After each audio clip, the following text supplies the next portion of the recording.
Before I tell you what happened to those children, I need you to understand something about the Mescalero Apache. Are you listening to this alone right now? Maybe it's late and you're wondering if these stories are real. Drop a comment and tell me if you've ever heard about children disappearing in groups, because what I'm about to share with you isn't just another missing persons case. This is about the price we pay when ancient traditions collide with modern protection, and why some disappearances can't be explained in police reports. My name is Victor Chino, and I'm a police officer with the Mescalero Apache Tribal Police in south-central New Mexico. I've been with the department for 9 years, but what happened last summer changed everything I thought I knew about my job and my people. 7 children between the ages of 8 and 12 vanished from their homes over the course of 3 nights. No signs of struggle, no witnesses, no evidence of abduction. Just empty beds and families destroyed by grief. Then, 3 weeks later, 3 of them came back. Just walked out of the mountains like they'd been on a camping trip. But they weren't the same children who disappeared. Their eyes were different, older somehow. They spoke in ways that made the elders uncomfortable. And they refused, absolutely refused, to tell anyone what happened to the other 4 children who were taken with them. The FBI came. Search and rescue teams combed thousands of acres. The media called it a miracle that 3 survived, a tragedy that 4 didn't. But they don't know what I know. They didn't hear what those 3 children whispered to the medicine man when they thought no one else was listening. They didn't see the symbols carved into the trees where the children were found. And they don't understand that in Apache tradition, when the mountain gods choose you, you don't get to refuse. You go or something far worse happens. This is the story of those 7 children. This is the story of what came back. And this is the story of why some of us believe the 4 who didn't return might actually be the lucky ones. It started on June 14th with a girl named Kira Kewekla, 8 years old, quiet, loved to draw pictures of the mountains that surrounded our reservation. Her mother, Janet, called 911 at 6:47 a.m., reporting that Kira's bed was empty. The window was open even though Janet swore she'd locked it the night before. Kira's shoes were still by the door. Her jacket is still hanging on its hook. She'd left in the middle of the night wearing only her pajamas. I responded to the call with my partner, Officer Lisa H. We searched the house, the yard, talked to neighbors. Nothing. No one had seen or heard anything unusual. But there was something strange. In the dirt outside Kira's window, there were footprints. Small, child-sized, barefoot prints leading away from the house toward the tree line. We followed them for maybe 200 yards before they just stopped. Not like she'd been picked up or started walking on rocks. The prints just ended mid-stride, like she'd simply vanished into the air. This doesn't make sense, Lisa said, studying the ground. Even if someone carried her from here, there should be adult prints, some kind of disturbance. Call it in, I said. Get search and rescue out here. Something's wrong. By noon, we had 30 people searching the forest. By evening, we had 50. We found nothing. No trace of Kira beyond those footprints that led nowhere. The next morning, June 15th, 2 more children were reported missing. Brothers, Jacob and Michael Peso, ages 10 and 12. Same pattern. Empty beds, windows open, barefoot tracks leading toward the mountains that suddenly stopped. Their father said he'd woken up around 3 a.m. and thought he heard singing. Not music from a radio or TV, but actual singing in Apache. He'd gotten up to check on his sons, found their beds empty, and started searching immediately. "What kind of singing?" I asked him. "Old singing. The kind my grandfather used to do during ceremonies. Songs I haven't heard in 20 years. The third night, June 16th, 3 more children vanished. 2 girls and a boy. Same impossible pattern. Bare feet, open windows, tracks that ended abruptly. And this time, a witness. An elderly woman named Ada Esti, who lived alone at the edge of the reservation, said she'd seen them. They were walking, she told us, her hands shaking as she gripped her coffee cup. All 5 of them, walking in a line like they were following something. It was maybe 3:30 in the morning. I couldn't sleep and I was looking out my window. They passed right by my house, walking up towards Sierra Blanca. Did you see anyone with them? Anyone leading them? Ada's expression became troubled. There were figures, tall figures walking on either side of the children. But they weren't people, Officer Chino. They were too tall, too thin, and they moved wrong. And their faces, they were wearing masks. Or at least, I hope they were masks. What do you mean? Because if those weren't masks, if those were their real faces, then those children aren't being kidnapped by people. They're being taken by the gone, the mountain spirit dancers. In Apache tradition, they're sacred beings that live in the mountains, protectors and teachers, but also dangerous if not approached with proper respect and ritual.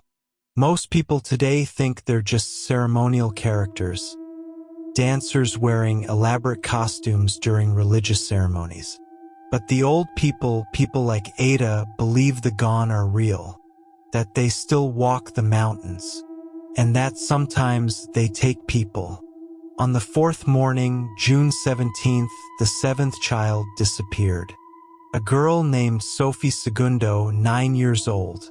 Same pattern. And this time, her grandmother reported that Sophie had been talking for days about dreams. Dreams where the tall dancers came to her window and told her she'd been chosen for something important. The grandmother had dismissed it as nightmares. Now she was crying, convinced she'd failed to protect her granddaughter from something she should have seen coming. 7 children vanished over 4 nights, all between the ages of 8 and 12, all taken from their beds between 2 and 4 a.m., all walking barefoot towards Sierra Blanca, the sacred mountain at the heart of Mescalero Apache territory. The FBI took over the investigation on day 5. They brought search dogs, helicopters, and thermal imaging. They interviewed everyone on the reservation. They analyzed every possible lead. Child trafficking, custody disputes, runaway scenarios. They pursued every conventional explanation. But those of us from here, those of us who grew up with the stories, we knew what was really happening. The Gone had chosen 7 children, and until the Gone decided to return them, no amount of searching would find them, because they weren't hidden in the physical world anymore. They were somewhere else, somewhere the FBI's technology couldn't reach. The families held vigil every night on the mountain. Traditional prayers, burning sacred tobacco, calling their children home. The medicine man, an elder named Philip Shanta, who was 82 years old, performed ceremonies asking the Gone to show mercy, to return the children safely. But Philip's face was grim throughout the rituals. When the Gone choose someone, they rarely return them. He told me privately after one of the ceremonies. In the old days, this happened more often. A child would vanish, sometimes for days, sometimes for months. Occasionally they'd come back. But when they did, they were changed. They'd seen things, learned things. Sometimes that knowledge was a gift. Sometimes it destroyed them. What are the gone teaching them? I asked. What could possibly justify taking 7 children from their families? I don't know.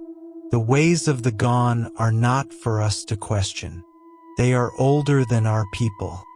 They were here before the Apache came to these mountains, and they'll be here after we're gone. All I know is that they take only certain children. Children who have something in them, some quality they need. And they keep them until whatever their teaching is learned or until the child breaks under the strain. And the ones who break? Philip looked toward the mountain, his eyes filled with old sadness. They don't come back. 3 weeks passed. The FBI eventually scaled back their operation, though they maintained that the case was active and ongoing. The media attention faded. The volunteers stopped coming. It was just the families now, waiting and praying and slowly losing hope. Couldn't let it go. I spent my off-duty hours hiking the mountains, searching areas the official teams had already covered. I talked to every elder who would speak to me, trying to understand the gone, trying to find some way to communicate with them or appease them. Most told me the same thing. Wait, the gone will return the children when they're ready, or they won't return them at all. Trying to interfere would only make things worse. But Lisa, my partner, had a different idea. What if we do a ceremony? Not to demand the children back, but to ask permission to enter Gone's territory. To show respect and request an audience? That's not how it works, I said. You can't just ask for a meeting with the mountain gods. Why not? Every tradition has protocols for approaching the sacred. Maybe we've been going about this wrong. Maybe instead of searching like we're hunting criminals, we should be approaching this spiritually. She had a point. We brought the idea to Philip. He was skeptical, but after some consideration, he agreed to help. It's unorthodox, he said, but these are unprecedented times. 7 children at once. This hasn't happened in living memory. Perhaps the old rules don't apply. Perhaps Gone wants us to approach them differently this time. We planned the ceremony for the new moon, 3 weeks and 2 days after the first disappearance. Philip would lead it, but he required that only people with Apache blood participate. No FBI agents, no outside search and rescue, just us. Just the people who belonged to this land and understood its spirits. The night before the ceremony, I barely slept. I kept thinking about those children, imagining them cold and scared in some cave or worse, transformed into something that couldn't come home even if they wanted to. I thought about their parents, the hollow look in their eyes, the way they moved through the world like ghosts themselves. Around 2 a.m., I gave up on sleep and went for a drive. I headed up toward the mountain, not really planning to go anywhere specific, just needing to move, to feel like I was doing something. That's when I saw her. A girl, walking along the side of the road about 5 miles up the mountain highway. She was barefoot, wearing a white dress that seemed to glow in my headlights. I recognized her immediately. Sophie Segundo. The 7th child was taken. I slammed on my brakes and jumped out of my vehicle. Sophie, it's Officer Chino. She stopped walking and turned to face me, but something was wrong. Her eyes weren't reflecting my headlights the way human eyes should. They were absorbing the light, like looking into deep wells. Officer Chino, she said, and her voice sounded wrong too. Too deep, too resonant, like multiple voices speaking in harmony. You're early. The ceremony isn't until tomorrow night. Sophie, where are the others? Where are the other children? Learning, changing, becoming. 3 will return tomorrow night. 3 will stay. 1 is already gone. She tilted her head at an angle that made my neck hurt to look at. The gone gives you a choice, Officer Chino. Accept the 3 who return and ask no questions, or lose them all. Those are the terms. That's not acceptable. We want all 7 children back. Then you'll get none. She smiled, and her teeth seemed too numerous, too white. The 4 who remain, they're needed. They're learning to be the next generation of crown dancers. They're learning to maintain the balance between worlds. This is a great honor. Their families should be grateful. Their families want them home. Home. She said the word like it was foreign. They have a new home now, in the sacred places, in the between spaces. They're learning songs that haven't been sung in 100 years. They're seeing things that no living person has seen. And when their training is complete, they'll serve as bridges between your world and ours. Sophie, please, you're 9 years old. You should be in school, playing with friends, not talking about other worlds and bridges. Let me take you home. Let me help you. I'm not Sophie anymore. The thing wearing Sophie's face stepped toward me. Sophie is one of the 3 who will return.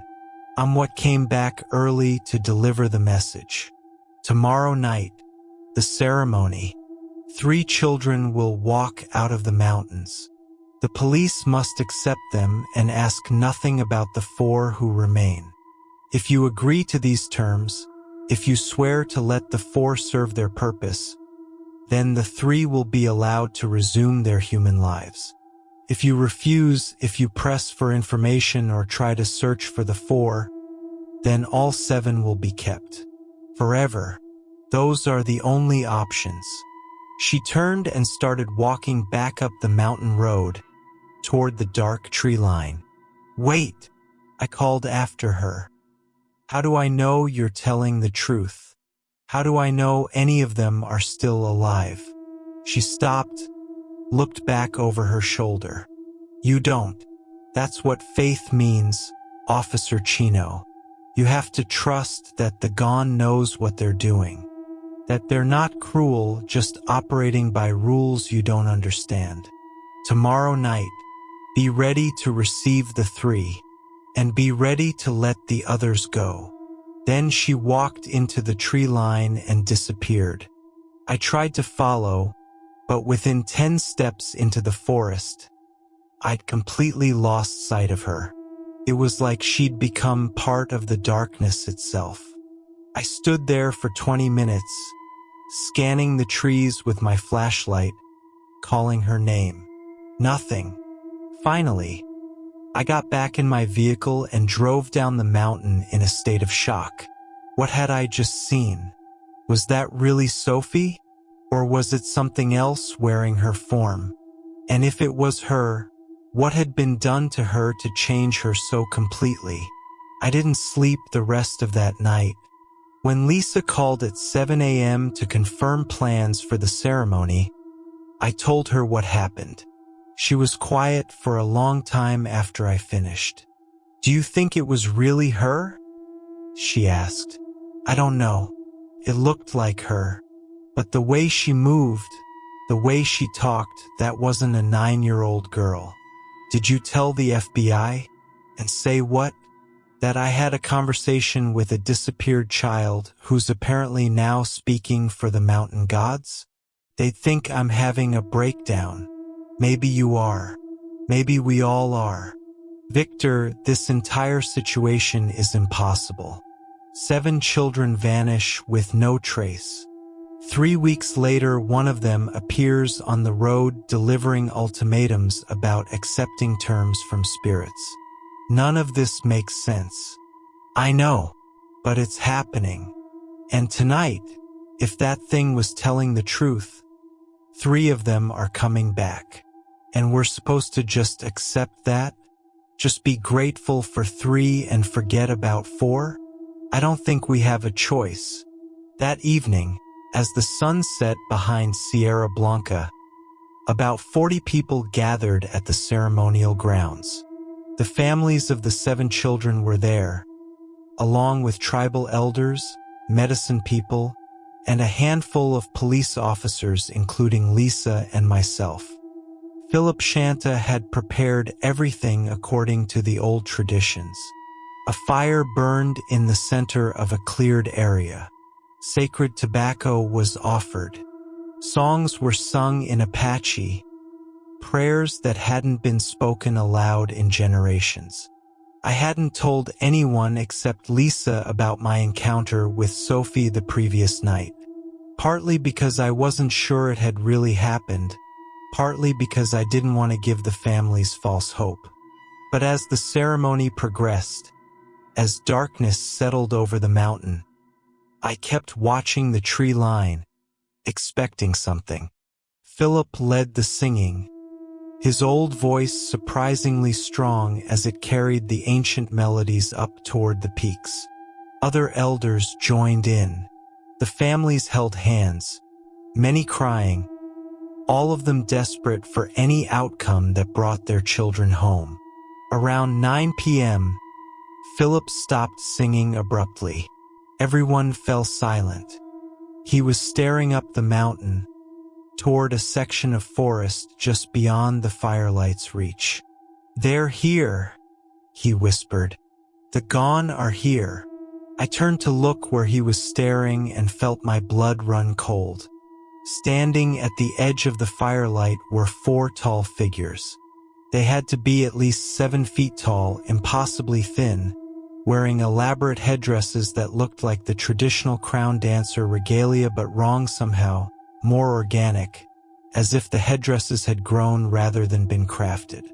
Their faces were hidden behind masks painted with symbols I didn't recognize. But most disturbing were the children. 3 of them stood in front of the tall figures. 2 girls and a boy. They were alive. They were standing. But they looked like they'd aged years in the 3 weeks they'd been gone. Their faces were gaunt, their eyes hollow. They wore white clothing that seemed to glow in the firelight. The families started to rush forward, but Philip held up his hand sharply. "No, not yet. We must show respect. We must acknowledge the gone before approaching the children." He stepped forward and began speaking in Apache, formal words I could only partially understand. It sounded like he was thanking the gone for returning the children, asking for their blessing, acknowledging their power and authority over the sacred mountain. The tall figures didn't respond. They just stood there, absolutely motionless, like statues. The children stood in front of them, equally still. After Philip finished his formal address, one of the tall figures moved. It was subtle, just a slight inclination of its head. Then the 3 children began walking toward us. Slow, measured steps. Their faces showed no emotion. They didn't run to their parents, didn't cry, didn't speak. They just walked forward until they reached the edge of the fire circle. "Kira," her mother Janet sobbed, reaching out. "Baby, are you okay?" Kira looked at her mother with those hollow eyes. "I'm okay, Mom." "I'm back now." But her voice was flat, emotionless, like she was reading from a script. The other 2 children, Jacob Peso and a girl named Mary Casali, were the same. They acknowledged their families, accepted their embraces, but there was no warmth there, no relief or joy. They were physically present but psychologically absent, like the real children were still somewhere else and these were just shells that had been sent back. "Where are the others?" one of the fathers demanded. "Where's my daughter?" Where's Michael? The tall figures remained motionless. The three returned children didn't answer. Philip spoke quietly but firmly. The terms were clear. 3 return. The rest serve a different purpose now. We must accept this. No, I want my son. Michael. Jacob's father tried to push past the returned children, trying to approach the tall figures. One of the gone raised its hand. Just that, just a simple gesture. And Jacob's father froze mid-step. Literally froze, like he'd become a statue. He stood there, 1 foot off the ground, mouth open in mid-shout, completely immobile. Stop, Philip said urgently. Everyone stay back. Do not approach the gone. Do not challenge them. We all froze. Jacob's father remained locked in that impossible position for maybe 30 seconds. Then the gone lowered its hand and the man collapsed, gasping for breath. The terms were clear, one of the returned children said. It might have been Kira, but her voice had that same multi-layered quality I'd heard from Sophie. 3 return. For serve. This is the arrangement. Do not seek the 4. Do not speak their names after tonight. They belong to the mountain now. What did you do to them? I asked, unable to stay silent. What are you teaching them? They're learning to be what we are. They're learning to maintain the boundaries. They're learning songs that keep the darkness contained and the light from consuming everything. They're learning to walk between worlds. And when their training is complete, they'll be the next generation of protectors. This is an honor, not a punishment. Let me see them, Janet said, her voice breaking. Let me see if my daughter is okay. Please. The gone were silent. Then slowly one of them moved aside. Behind where it had been standing, I could see them. 4 children sitting in a circle in the forest shadows. They were wearing elaborate regalia similar to the gone, smaller versions of the headdresses and costumes. They were swaying slightly, in rhythm with some music I couldn't hear. And they were smiling. Not the scared smiles of captive children, but genuine smiles. Like they were exactly where they wanted to be. They're content. Gon's voice came from behind the mask. It sounded like whined through pine trees, like water over stones. They've accepted their calling. In time you will understand. In time you will see them again, but not as they were, as what they're becoming. Then the gone stepped backward into the shadows. The 4 children rose and followed them. Within seconds, they'd all vanished into the forest as if they'd never been there at all. We were left with 3 returned children who didn't seem quite human anymore, and families torn between gratitude and grief. The 3 children who returned went home with their families that night. The FBI was called. Doctors examined them. Psychologists interviewed them. And every examination came back the same. Physically, they were fine. No signs of abuse, malnutrition, or injury. But psychologically, they were changed in ways no one could quite define. Kira, who'd been an energetic, talkative 8-year-old, was now quiet and withdrawn. She'd sit for hours just staring at the mountains. When asked what happened during the 3 weeks she was gone, she'd say only, "I learned songs. I saw the sacred places. I can't talk about it." Jacob Peso, age 10, was similar. He'd returned physically healthy but emotionally distant. His mother said he'd wake up in the middle of the night and sing songs in Apache that no one in the family knew, ancient melodies that hadn't been heard in generations. When she'd ask him where he learned them, he'd say, "The tall teachers sang them. I have to remember them. They're important." Mary Casali, age 11, was perhaps the most changed. She'd always been afraid of the dark before her disappearance. Now she preferred it. She'd turn off all the lights in her room and sit in complete darkness for hours. When her parents would check on her, they'd find her sitting cross-legged on her bed, hands folded, eyes open and unseeing, as if she was meditating or communicating with something they couldn't perceive. The doctors called it a trauma response. The psychologists said it was disassociation. But those of us from the reservation knew what it really was. The children had been touched by something beyond the normal world. They'd seen and experienced things that had fundamentally altered who they were.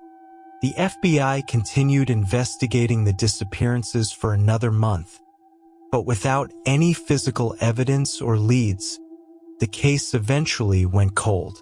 For children still missing, presumed dead though no bodies were ever found.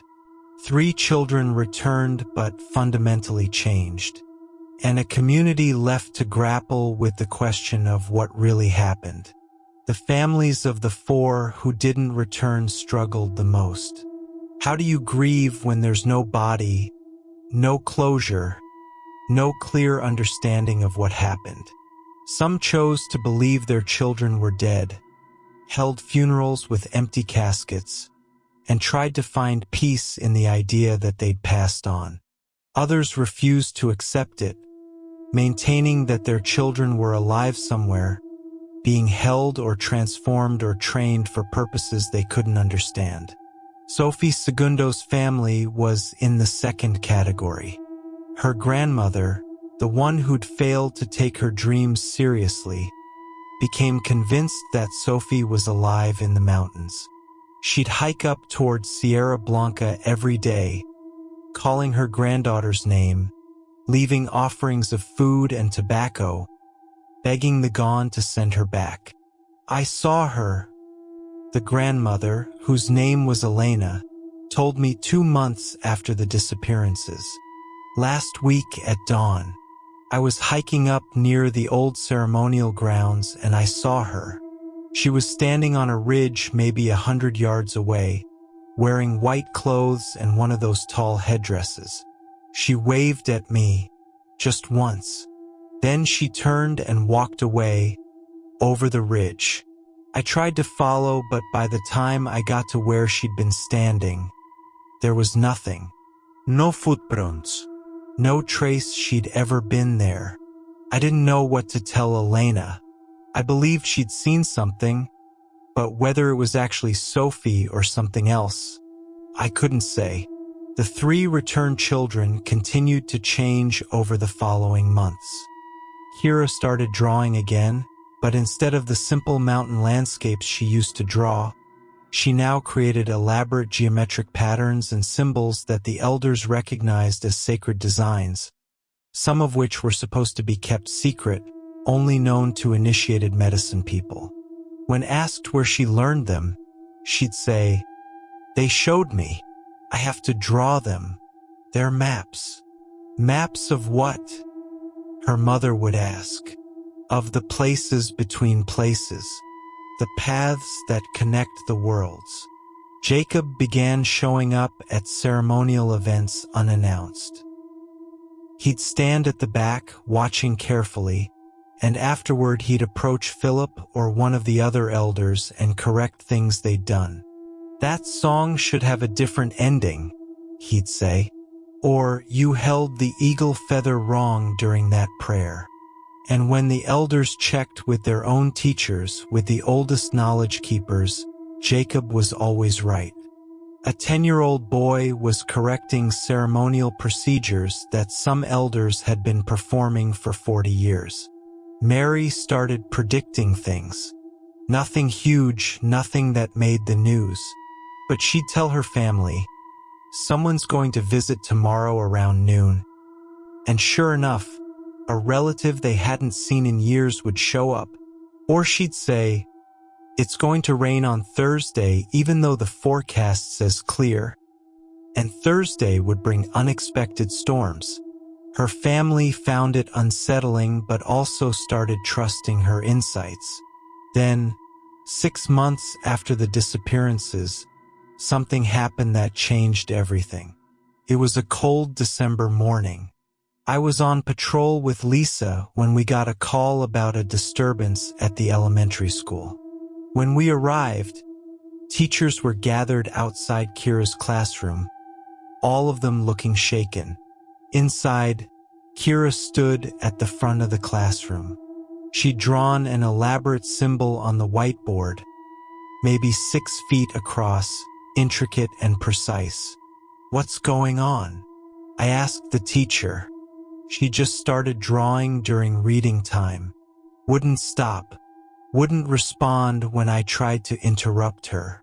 And when I tried to erase it, I couldn't. The marker won't come off.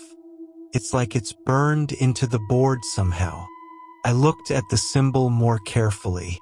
It was circular with geometric patterns radiating from the center, and around the edges were markings that looked like writing but in no alphabet I recognized. "Kira," I said gently, "what is this? What did you draw?" She turned to look at me, and for just a moment her eyes weren't her own. They were older, deeper, like I was looking at something ancient staring out from behind a child's face. "It's a message," she said. "From the 4. They want you to know they're okay. They want you to stop looking for them. And they want you to understand that they'll come back someday. But not as children, as something else, as what they're meant to be." What are they meant to be? Guardians, protectors, the ones who stand between the sacred and the profane, the ones who keep the balance. She tilted her head. "You'll see them again, Officer Chino, on the mountain, when you need them most. They're not gone. They're just becoming." Then she blinked, and she was just a little girl again, confused, scared. Why am I at the front of the class? I don't remember getting up. The teacher and I exchanged glances. Kira had no memory of drawing the symbol. She had no idea what it meant or where it came from. Something else had used her hands, her body, to deliver a message. We called Philip. He came to the school and studied the symbol for a long time, his face grave. "This is old," he finally said. "Older than our people. This is from the time before time, when the Gone first came to these mountains. It's a binding mark, promise. Those 4 children, wherever they are, they're being bound to this land. They're being made into something permanent, something that will outlive all of us. Is that a good thing or a bad thing?" Philip shook his head. "I don't know. Ask me again in 100 years. 8 months after the disappearances, I stopped being able to sleep. Every night around 2 a.m., I'd wake up with the absolute certainty that I needed to go to the mountain, that someone was calling me, that there was something I needed to see. I ignored it for weeks, told myself it was just stress, just the unresolved trauma of the case. But the pull got stronger. The feeling of being summoned became impossible to resist. Finally, on the night of the new moon, I gave in. I got dressed, got in my patrol car, and drove up to Sierra Blanca. I didn't tell anyone where I was going. I didn't call for backup. I just drove up the mountain road until I reached the old ceremonial grounds where we'd held the ceremony 8 months ago. I got out of my car and stood in the darkness, listening. The forest was completely silent. No wind, no animals, just absolute stillness. "Hello?" I called out. "I'm here. Whatever you wanted me to see, I'm here." Nothing for maybe 5 minutes. Then I heard singing. Distant, ethereal in Apache.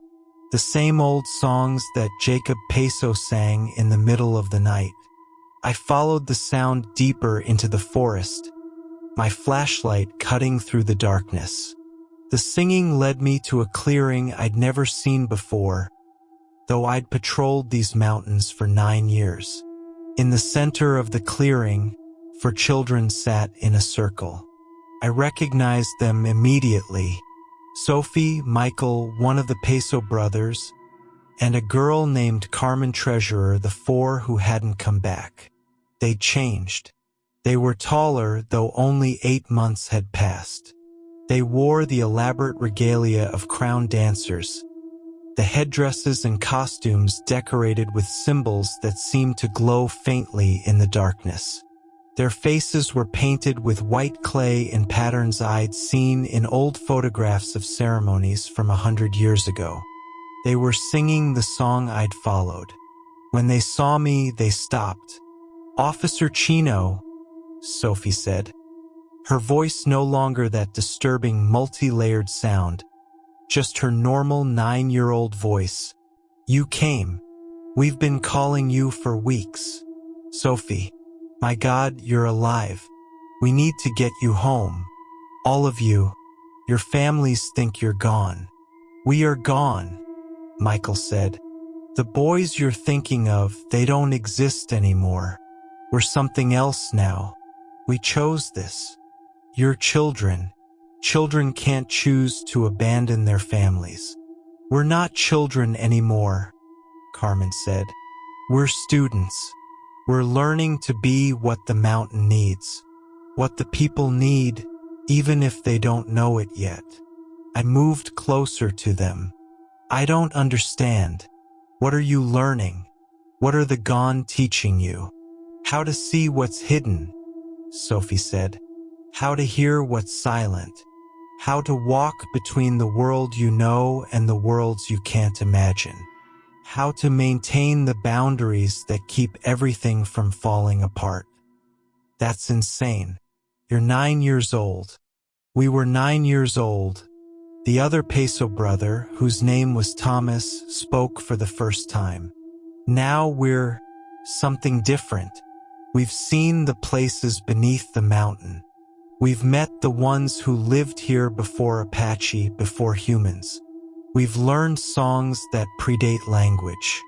And we can't go back, Officer Chino. We wouldn't fit anymore. We're too big for the human world now." I sat down on a log, trying to process this. "Do you want to be here? Are you here because you want to be, or because you're being held against your will?" "Both," Sophie said honestly. "At first, we were terrified. They came to our windows and sang to us, and we couldn't resist. We had to follow. And the first few days in the sacred places, we cried. We wanted to go home. But then we started to understand. They showed us what they protect. The ancient evils that are sealed beneath the mountain. The tears in the world that lead to places where no human should go. The balance that has to be maintained or everything collapses. They're training you to be guardians." "Yes, because the old gone are tired. They've been holding the boundaries for thousands of years. They need new guardians, young ones who can learn the ways and carry on when the old ones finally rest. We were chosen because we have the sight, the ability to perceive what most people can't. And because we're young enough to be shaped, taught, transformed. Your families deserve to know you're alive. They deserve to see you." "They can see us," Carmen said. "During ceremonies, we're there. We dance with the crown dancers. We wear masks and regalia. They see us and don't recognize us because they think we're just adults in costumes. But we're there. We watch over them. We bless them. We keep them safe. That's not the same as being their children." "No," Sophie agreed. "It's not. and we're sorry for the pain we've caused. But this is necessary. This is what keeps the darkness sealed, what keeps the mountains safe, what keeps the people protected from things they don't even know exist. We're the price that has to be paid, and we've accepted that. I looked at these 4 children who weren't children anymore, who'd been transformed into something between human and spirit, and I didn't know whether to be horrified or awed. The 3 who came back, I said. Kira, Jacob, Mary. Why were they returned and not you 4? They're different, Michael said. They're carriers. They went through the first level of training, but they're meant to live in the human world, to carry the knowledge back, to teach the next generation, to keep the traditions alive. They're the bridge between what we are and what humans need to understand. The 4 of us, we're the ones who do the actual work, who holds the boundaries, who faces what's on the other side. Show me, I said suddenly. Show me what you're protecting us from. If you expect me to accept that 4 children had to be sacrificed for some greater good, I need to see what that greater good is. The 4 looked at each other. Some silent communication passed between them. Are you sure? Sophie asked. Once you see, you can't unsee. Once you know, you can't know. It will change you, I'm sure. They stood up in unison and formed a circle around me. They began to sing that ancient melody that predated language. As they sang, the world changed. The clearing disappeared. We were standing on the side of the mountain, but it wasn't the mountain I knew. The sky above was wrong, too many stars arranged in patterns that hurt to look at. The ground beneath my feet felt thin, like I was standing on a membrane stretched tight over something vast and hungry. Look down, Sophie said. I looked down through the thin ground and saw it. Beneath the mountain was a vast cavern, but the cavern was filled with something that moved. Shadows that writhed and reached upward, constantly testing the barrier that separated them from the surface world. There were shapes in the shadows, things with too many limbs, faces that kept shifting and changing, mouths that opened to reveal more mouths inside. This is what the gone have been holding back for millennia. Michael's voice came from beside me. This is what leaked into the world long ago and was sealed beneath the sacred mountains. The old darkness, the hungry dark.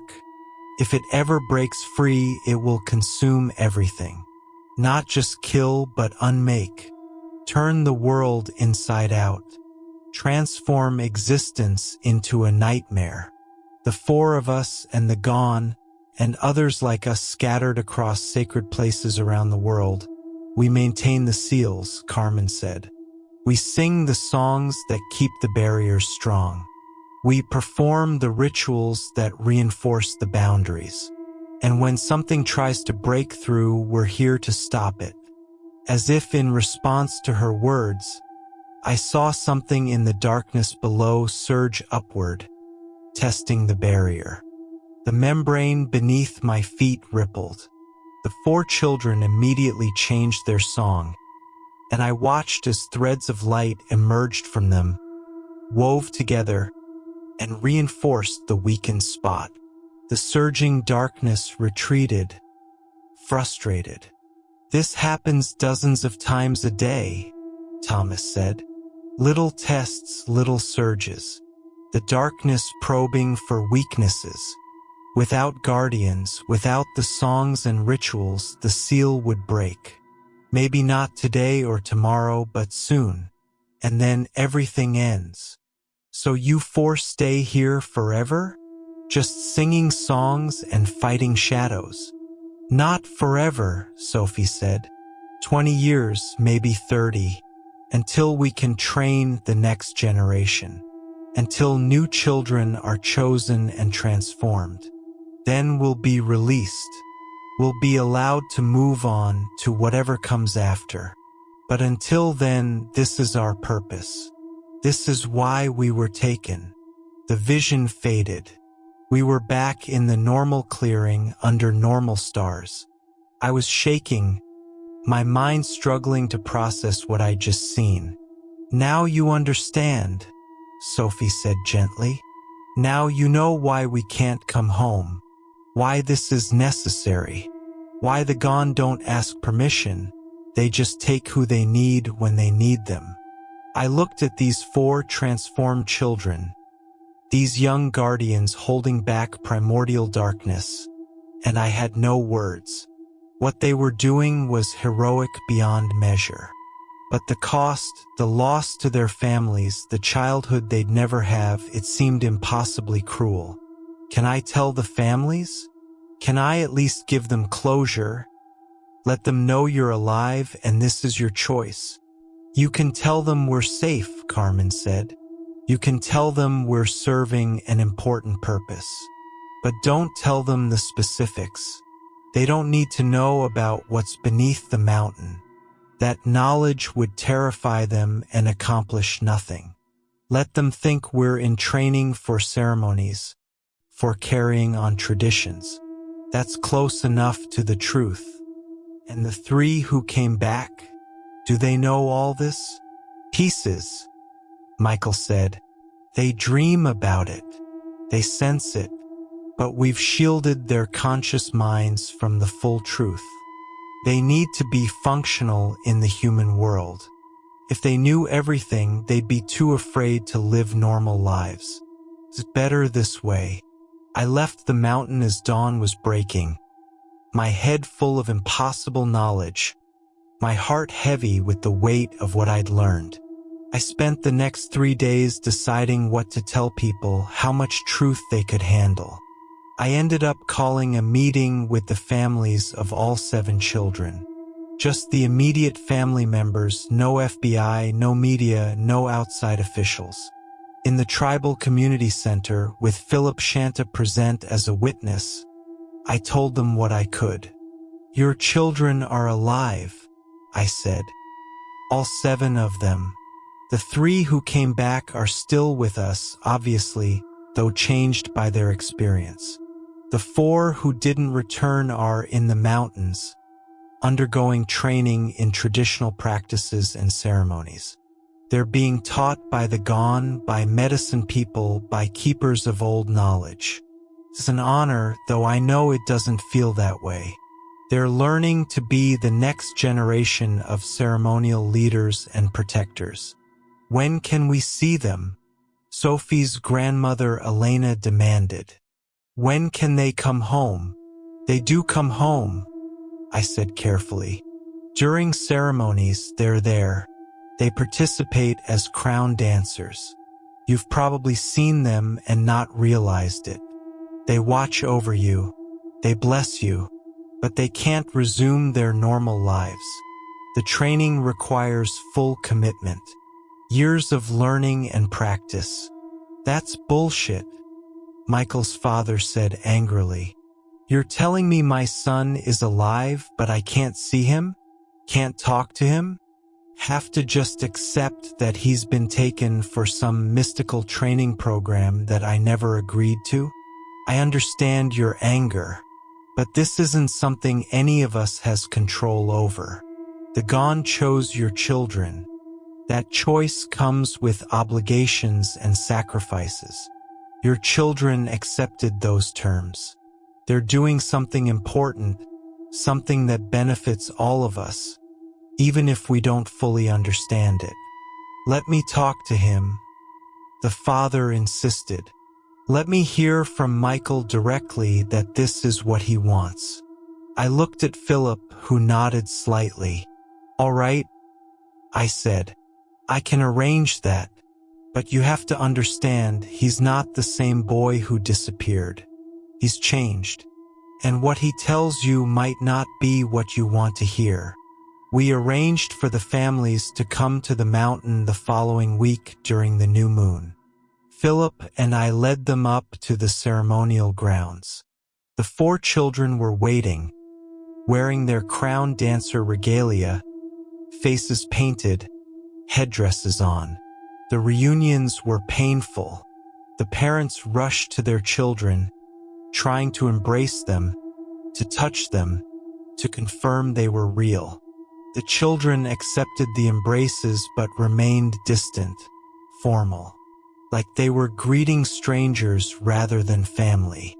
"Michael," his father said, tears streaming down his face. "Son, please, come home. Whatever they're teaching you, you can learn it while still living with us. You don't have to stay up here." Michael looked at his father with those older eyes, that transformed presence. "Dad, I know this is hard, but I can't come home. This is where I belong now. This is what I'm meant to do. I'm helping keep people safe. I'm maintaining balance. I'm serving a purpose bigger than any individual life. You're 12 years old. I was 12. Now I'm something else. I'm in between human and spirit, between child and guardian, between the world you see and the one you can't. And that's where I need to be." Similar conversations happened with the other 3 families. Sophie told her grandmother that she was proud to be chosen, that this was the most important thing she'd ever do. Carmen told her parents that she loved them but couldn't resume her old life, that she'd been shown things that changed her forever. Thomas was the most heartbreaking, telling his mother simply, "I'm sorry, Mom, but I'm needed here more than anywhere else. This is goodbye, but not forever. I'll be watching over you always." The families left the mountain devastated, some angry, some resigned, all of them grieving children who were alive but unreachable. And I was left wondering if I'd done the right thing by facilitating the meeting, or if I'd only made their pain worse. Over the following year, the community slowly adapted to the new reality. The 3 returned children continued their strange existence, growing more integrated with both worlds. Kira became known for her prophetic drawings. Jacob was consulted by elders on ceremonial procedures. Mary became a mediator of sorts, able to sense conflicts before they escalated and help resolve them. And the 4 in the mountains became legendary in a way. During major ceremonies, people would look at the crown dancers and wonder which ones were the transformed children. Stories spread about seeing them on the mountain at dawn or dusk, always in their regalia, always singing, always watching over the people. The FBI never got their answers. The case remains officially unsolved. For missing children, 3 miraculously returned but unable or unwilling to explain what happened.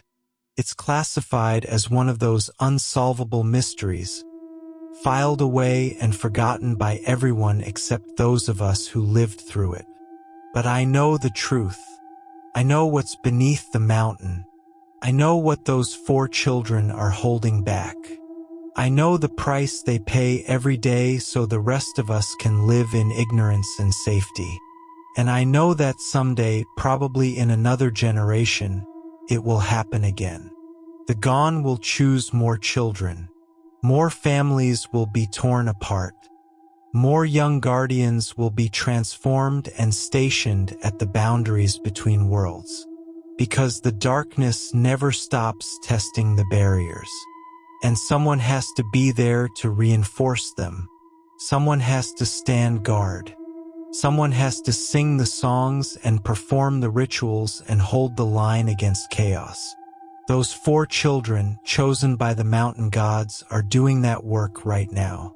And we should all be grateful even as we grieve for the childhoods they sacrificed. It's been almost a year since the disappearances. The 3 returned children are still struggling with their transformation, but they're adapting, learning to live between worlds, to honor their training while still participating in normal life as much as they can. Kira started leading a youth art program at the community center. She teaches traditional patterns and designs, passing on knowledge that came from the mountains. The elders watch her work with a mixture of awe and unease. An 8-year-old girl, now 9, teaching things that usually take decades to learn. Jacob joined the ceremonial group officially. At 11 years old, he participates in rituals usually restricted to initiated adults. Nobody questions it anymore. When he sings, even the oldest medicine people go quiet and listen. His voice carries authority that transcends age. Mary became something like a tribal counselor, though she has no formal training. People come to her with problems, with conflicts, with questions about their lives. She listens, and then she tells them things they need to hear. Her words have weight, wisdom that shouldn't exist in a 12-year-old. But people trust her. People seek her out. The families of the 4 who remain in the mountains have found ways to cope. Some have embraced the idea that their children are serving a sacred purpose. They attend ceremonies regularly, hoping to catch glimpses of them among the crown dancers. Others have pulled away from the community entirely, unable to reconcile what happened. Elena, Sophie's grandmother, has become a bridge of sorts. She hikes to the mountain every week, leaves offerings, speaks to the forest as if her granddaughter can hear, and sometimes, according to her, Sophie answers. Not in words, but in signs. A particular bird appeared, a sudden wind carrying familiar scents, small reassurances that she's still there, still watching. As for me, I can't patrol the mountain roads anymore without thinking about them, without wondering if the 4 transformed children are near, singing their songs, holding back darkness I wish I'd never seen. The knowledge I carry has changed me, made me understand that being a police officer on tribal lands means more than just enforcing human laws. It means acknowledging that there are older laws, older powers, older duties that transcend everything modern society teaches us. 2 weeks ago, something happened that brought everything full circle. I was on patrol late at night, around 2 a.m., driving through one of the remote areas of the reservation. The radio had been quiet for hours. Then suddenly it crackled to life. Officer Chino. The voice was distorted, barely recognizable, but I thought it might be Sophie. There's going to be an accident. Highway 191, near mile marker 34. You have 15 minutes. Who is this? Sophie? No response. Just static. I didn't question it. I'd learned over the past year that when the transformed children send messages, you listen. I headed toward Highway 191, pushing my speed, watching the mile markers. At mile marker 34, I found a pickup truck that had swerved off the road and was teetering on the edge of a steep embankment. If it went over, it would roll dozens of times before reaching the bottom. Almost certainly fatal. I pulled over, grabbed my equipment, and ran to the truck. Inside was a man, mid-50s, unconscious, bleeding from a head wound. He'd swerved to avoid something and hit his head on the steering wheel. His foot was still on the brake, the only thing keeping the truck from sliding over the edge. I managed to carefully open the door, stabilize the truck with emergency equipment, and pull him out just before the vehicle gave way and tumbled down the embankment. The man survived, ended up with a concussion and some bruises, but alive. When he woke up in the hospital the next day, I asked him what he'd swerved to avoid. Children, he said, looking confused. There were 4 children standing in the middle of the road, wearing elaborate costumes like for a ceremony or something. They just appeared in my headlights. I swerved to avoid hitting them, and that's the last thing I remember.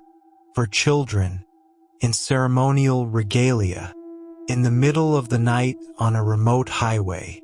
The transformed ones had deliberately stepped into his path, made him swerve, caused an accident that would have killed him if not for the warning they sent me. Why? What purpose did it serve? I asked Philip about it. He considered for a long time before answering. Sometimes the guardians see threads, he said. Possible futures, branching paths. Maybe in the future where that man wasn't in an accident, something worse happened. Maybe he would have caused harm to others. Or maybe preventing his death preserved something important down the line. The guardians don't just protect us from what's beneath the mountain. They protect the web of time and fate itself. They make adjustments, small interventions that prevent larger catastrophes. So those 4 children aren't just singing songs in the mountains. They're actively shaping events. Yes, in ways we can't fully understand or predict. That's part of their role, part of what they became. It was a sobering thought. Those 4 children, transformed by the gone, weren't just passive guardians. They were active agents, manipulating circumstances, guiding outcomes, operating according to knowledge and perception far beyond normal human understanding. Last week, I received a letter. No return address, no explanation of how it was delivered. Inside was a drawing, unmistakably Kira's style, showing the mountain with 4 figures standing at the peak, arms raised, beams of light streaming from their hands down into the earth. And at the bottom, written in a child's handwriting, "Thank you for understanding. Thank you for helping the families accept. We'll keep everyone safe. We promise. Tell them we're happy. Tell them we chose this. Tell them we love them." The 4-inch. I've kept that letter in my desk drawer. Sometimes, when I doubt everything that happened, when I wonder if I'm losing my mind, I take it out and read it. Proof that those 4 children are still there, still conscious, still fighting. The mountain gods chose 7 children. Only 3 came back to normal life. But in a way, all 7 are still here. 3 walking among us as bridges between worlds. For standing guard at the boundaries, protecting us from horrors we'll never see. And that's how it has to be. I'm writing this 18 months after the disappearances. The case is closed officially. The families have moved forward as best they can. The community has accepted a new normal where some children are called to serve in ways that separate them from ordinary life. But I need to tell you what happened last month, because it changes everything I thought I understood. I was called to the elementary school. Kira, now 10 years old, had experienced another episode.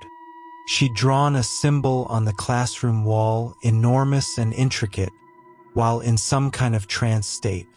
But this time, the symbol was different. It wasn't Apache. It wasn't anything anyone recognized. Philip came to look at it. His face went pale. "This is Anasazi," he said quietly. "The ancient ones. The people who lived here 1,000 years ago and vanished without explanation. This is their sacred geometry. No one living knows these patterns. How did Kira learn them? She didn't. The 4 in the mountains are sending messages through her. And this message," he traced the symbol with his finger, careful not to touch it. "This is a warning. Something is coming. something old and terrible. The seals beneath the mountain are weakening. The darkness is getting stronger. The current guardians won't be enough. What does that mean? It means more children will be chosen soon. The Gon will need to create more guardians. The 4 we have, they're not sufficient for what's coming. We need a full team, probably 20 or more. My blood ran cold. 20 children taken from their families? If that's what it takes to prevent the darkness from breaking through, then yes, 20 or 30, or however many the Gon determine are needed. Philip looked at me with ancient sadness in his eyes. The barrier beneath the mountain, it's not the only one. There are weak points all over the world. Sacred mountains, ancient sites, places of power. All of them are being tested right now. All of them need guardians.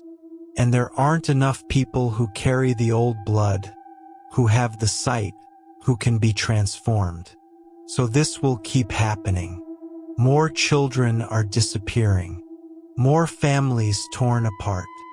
Until either we have enough guardians to hold the barriers, or the barriers fail completely and the old darkness consumes everything. Those are the options. Tragic individual losses or total annihilation. The Gon are trying to prevent the second option, which means the first option is necessary. There has to be another way. If there is, no one has found it in 10,000 years of human history. The darkness beneath was sealed when the world was young. It's been testing those seals ever since. All we can do is maintain them, reinforce them, and pray they hold. Last week, I saw all 7 of the children together for the first time since the disappearances. It was during the summer solstice ceremony. The crown dancers performed their traditional dances. And as I watched, I recognized movements, height differences, small individual quirks that identified them.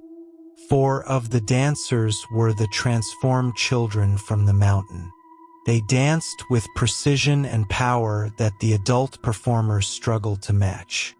And standing at the edge of the ceremonial ground, also in regalia but not dancing, were Kira, Jacob, and Mary, the 3 who'd returned. They were there as witnesses, as bridges, as the connection between the community and the guardians. At one point during the ceremony, the 4 mountain children stopped dancing and faced the 3 returned children. Some kind of communication passed between them, silent and profound. The 3 bowed slightly. The 4 raised their hands in blessing. Then the dancing resumed. After the ceremony, as the crowd dispersed, I saw Elena approach one of the crown dancers. Even in full regalia, I knew it was Sophie. The grandmother and granddaughter stood facing each other for a long moment. Sophie reached out and touched Elena's face gently with one painted hand. Elena was crying, speaking in Apache, words I couldn't hear but could guess. Love, loss, pride, grief, all mixed together. Sophie responded, her voice muffled behind the mask but clear enough to hear. I'm proud to serve, grandmother. I'm where I need to be. Watch for me in the dances. I'm always here, always protecting you. Then she turned and walked back toward the mountain, along with the other 3 transformed children. They moved in perfect synchronization, like parts of a single organism. And as they reached the tree line, as they began to disappear into the forest, they started singing. That ancient song, the one that predates language, the one that holds back the darkness. The sound carried across the entire gathering. Every conversation stopped. Everyone turned to listen, and for just a moment we all felt it. The weight of what those 4 children carried, the enormity of their sacrifice, the importance of what they protected us from. Then they were gone, disappeared into the mountains, and the moment passed. Normal life resumed, but everyone who was there that day understood what we owe those children, understood why the gone chose them, understood that their loss, however painful, is what keeps the rest of us safe. I'm writing this down because people need to know. When children disappear on tribal lands, when they're taken in ways that don't make sense, before you assume the worst, before you blame the families or the community or the police, consider that there might be reasons beyond human understanding. Consider that some children are called to serve in ways that separate them from normal life. Consider that protecting humanity from ancient evils requires sacrifice. Consider that the mountain gods, or whatever you want to call the forces that guard sacred places, they don't ask permission. They take who they need when they need them. 7 children were taken. 3 came back transformed. 4 stayed to serve as guardians. And somewhere beneath Sierra Blanca, in between places, they sing songs that keep darkness contained. They hold barriers that have stood for millennia. They protect all of us from horrors we'll never see. We should remember them. We should honor them.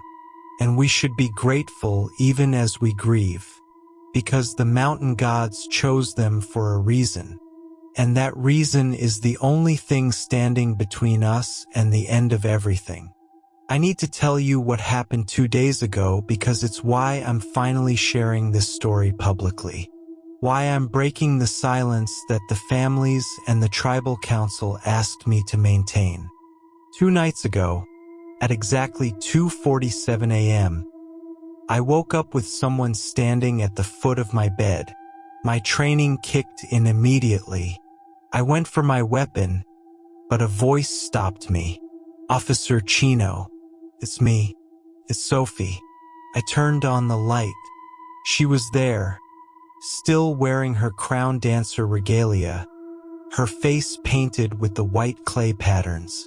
But she looked exhausted, almost translucent, like she was using enormous energy just to be there. "Sophie, what's wrong? We need help. The 4 of us were not enough anymore. The darkness is pushing harder, testing more frequently. We're holding, but barely. In maybe 6 months, a year at most, we'll fail. The seal will break. And when it does, what happens when it does? Everything within 100 miles becomes like the place beneath. Reality breaks down. The membrane between worlds tears. Things that should never exist in physical space will pour through. First, it will be localized. Then it will spread. The infection will move outward, consuming everything, transforming it. Within a decade, maybe less, the entire planet becomes absorbed into the hungry dark. I sat up, fully awake now. What do you need? More guardians. The gone are going to choose again. Soon, more children will be taken. Maybe 10, maybe 20. I don't know the exact number, but it's going to happen, and when it does, people will panic. The FBI will investigate harder. Maybe the military gets involved. There could be restrictions placed on tribal lands, interference with ceremonies, prevention of the transformation process. And if that happens, if the new guardians can't be trained in time, the seal breaks. Yes, so I need you to prepare people. Help them understand. When the next children are taken, there will be anger and fear. But you have to help the families accept it. Help the authorities understand that they can't interfere. This is bigger than any individual tragedy. This is about the survival of everyone. How am I supposed to explain that? How do I convince people to just accept that children will be taken? Tell them the truth, as much as they can handle. Show them what I showed you, the darkness beneath, the ancient sealed evil, the necessity of guardians. Some people will understand, others won't. But the ones who do, they'll help spread the message. They'll help other families cope. They'll create a support network. You're asking me to normalize child abduction in the name of protecting the world from supernatural threats. Do you know how insane that sounds? I know, but insane or not, it's the truth.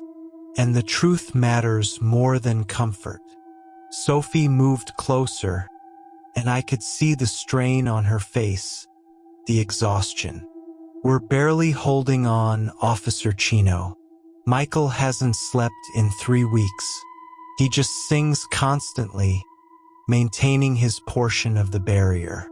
Carmen is starting to fade, becoming more spirit than flesh. Thomas has scars now from where he's had to physically intercede when something tried to break through. And me, I'm here right now, but I shouldn't be. I should be at my post. But I had to warn you. Had to ask for help. What happens if you fail? If the seal breaks before new guardians can be trained, then we become the seal. We transform completely, give up our last connection to humanity, and merge with the barrier itself. Become part of the mountain permanently. It might buy time, maybe another decade, but we'd be gone, not just transformed, but dissolved. No consciousness, no sense of self. Just energy holding back chaos. And you're willing to do that? We don't want to. We'd like to serve our 20 or 30 years and then be released, move on to whatever comes after. But if it's necessary, if it's the only way to protect everyone, then yes, we'll make that final sacrifice. I looked at this 9-year-old girl, now 11, transformed into a guardian of unimaginable importance, and I felt the weight of what she was asking. She wanted me to help enable more children to be taken, to experience what she'd experienced, to lose their childhoods and possibly their lives in service of a threat most people don't even know exists. But she was also right. If the alternative was allowing ancient darkness to break free and consume everything, then her request wasn't just reasonable. It was necessary. I'll do what I can, I said. I'll prepare people. I'll share what I know. I'll help families understand when the time comes. But Sophie, I need you to promise me something. What? When your service is complete, when you're finally released, you will come find me. Let me know you made it. Let me know there's an end to this, that you're not trapped forever. She smiled, the first genuine smile I'd seen from her since the transformation. I promise. 25 years from now, maybe 30, I'll come find you. And I'll be old, Officer Chino. I'll be in my 40s or 50s, even though only 3 decades will have passed. Time moves differently where we are. But I'll find you, and I'll tell you about everything I saw, everything I learned. And maybe by then, you'll have helped train enough new guardians that others won't have to sacrifice as much as we did. I hope so. Me too. She started to fade, becoming translucent. I have to go back. The others are struggling without me. But remember, when it happens, when more children are chosen, help them understand it's not a tragedy. It's a calling, a sacred duty, and those children will be heroes, even if the world never knows it. Then she was gone, vanished like she'd never been there. But the air in my room felt different, charged somehow, and I knew she'd really been there. This wasn't a dream or hallucination. Sophie had left her post, expended enormous energy to manifest in my bedroom, all to deliver a warning and a plea. More children would be taken soon, and I was being asked to help make that process easier, more accepted, more understood. That's why I'm sharing this story. Not to frighten you, though it might. Not to make you distrust tribal traditions, though some will. But to prepare you. To help you understand that when you hear news stories about children disappearing on sacred lands, when you hear about families grieving losses that don't make sense, there might be more to the story than anyone publicly acknowledges. Those children might be serving. They might be protecting. They might be standing guard against horrors that would destroy us all if left unchecked. And while we should grieve for their lost childhoods, for the families torn apart, we should also be grateful.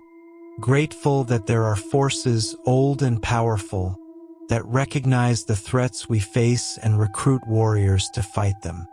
Grateful that some children are strong enough, gifted enough, special enough to be transformed into guardians. The mountain gods chose 7 children from Mescalero Apache land. Only 3 came back to normal life, for stayed to serve, and soon more will be chosen. It's already beginning. I've heard reports from other reservations. Children having dreams about tall figures calling them. Kids drawing symbols they shouldn't know. The signs are there. When it happens, when more children disappear in inexplicable ways, remember this story. Remember that there are battles being fought in places we can't see, by warriors we'll never properly thank. Remember that protecting humanity sometimes requires sacrifices that break our hearts. The mountain gods will choose who they choose. The gone will transform who they need to transform. And somewhere beneath sacred mountains, in between places, those chosen children will stand guard. They'll sing songs that hold back chaos. They'll maintain barriers that keep ancient evils sealed. They'll sacrifice their childhoods, possibly their lives, so the rest of us can sleep safely, ignorant of the horrors that would consume us if not for their vigil. 7 children, for transformed, and soon more will join them. That's the truth. That's what's really happening on tribal lands when children vanish without explanation. And now you know. Now you understand. And maybe when it happens again, you'll be one of the ones who helps others accept it. Who helps families find peace in knowing their children became something greater, something necessary, something that will save us all. Because the darkness never stops testing the barriers. And someone has to hold the line. Right now, that someone is 4 children from Mescalero Apache land. Tomorrow, there might be 20 more from reservations across the country. And we should pray they're strong enough to hold. Because if they fail, if the seals break, we'll all discover exactly what they've been protecting us from. And by then, it will be too late to thank them. If you made it through this entire story, thank you. I know it's disturbing. I know it raises questions about consent and choice and the rights of children. I struggle with those questions every day. But I also know what I saw beneath the mountain. I know what those 4 children are holding back. And I know that however much we might wish there was another way, there isn't. This is how it has to be. If you're on tribal lands, if you know families affected by unexplained disappearances, share this story. Help them find context. Help them understand. And if you have children who speak of dreams, who draw strange symbols, who seem drawn to sacred places, pay attention. They might be hearing the call. They might be among the next chosen. The mountain gods are always watching, always evaluating, always recruiting, and the darkness is always pushing against the seals. Stay safe, honor the guardians, and remember them.